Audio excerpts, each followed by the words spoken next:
This video is for 10th graders in the beginning of November to start working towards the research section that you will work on in October. If somehow you're in a 9th grade class and got this video, the directions will still be the same. Just be aware that the process journal entry numbers might be off a little bit, but the directions will still work just fine. You are working on, you need to have finished process journal entry number 10 from last class. Hopefully that was the end of October or early November, and you're ready to work on process journal entry number 11. So this is the brainstorming process of section for what your research might look like for this project. So I've given you a list of research ideas, and this list might grow by the time you get to this section.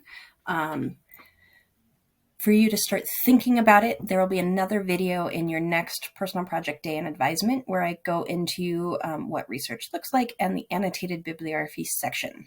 So you're going to start by clicking on that link to look at the research methods, research ideas. I mentioned this, I think, in September, but now you're actually going to write your list of the things that you think you're going to do now that you have your topic, your product, and your goal section written. So what does research look like now that you have a clearer picture of where you're going with your topic?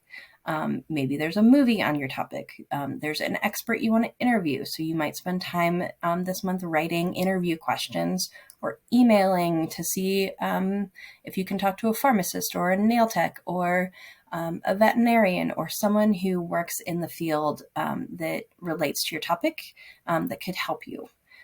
One of the big pieces of living in the IB world that we remember is that international mindedness and that connection to the community. So the IB world centers around you as a student, and we're building you up so you're ready to live with an international mind and a connection to your local and global community.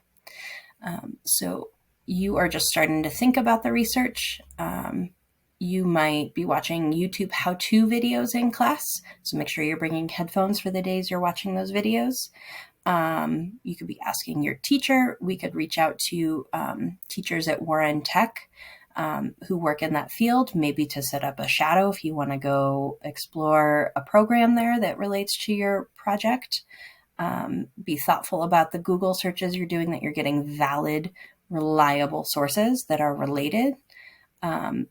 Makerspace is really only going to be once you get to your product creation, but since we're still limiting how much you're allowed to go to the library, since a whole bunch of this project can be accomplished in your classroom, unless you set up an appointment with the librarian to get a tour to see if this is something that you're going to use or a resource that might be eligible for your topic. You could be sending an email to request an interview with a teacher. The reason we're not letting you go to other teachers during advisement is they might be on lunch or teaching their own advisement class, and they're busy helping their students. So it's on you to set up a time to go interview their teachers, or you can do an interview by email and they can send you their feedback that way. So today, look at that list. This list might grow by the time you watch this video. Hopefully it will. And writing down what research methods will be most useful for your project based on the topic you've picked. You are not limited to the classic databases that we use in some of the academic contents. You can use those, and hopefully any of the English teachers can remind you what the passwords are to log into that through the school website. But be more creative in what resources you might use to accomplish this project. YouTube how-to videos are often one of the best resources for this project. Reach out for questions. I really don't want you to wait until the end of November to then let me know that you have no idea what research you're doing or how to accomplish that. This list of ideas so that all of November, when you're working on your annotated bibliography, you have a list that you can keep coming back to of like, oh yeah, this is the next thing I'm going to use for my source. You can have more than 5 sources, but you will have to do an annotated bibliography on 5 useful sources. So it would be useful to have a list of at least 5 here, but if you're not quite there yet, that's okay. This is just that initial brainstorming process of what you're going to research.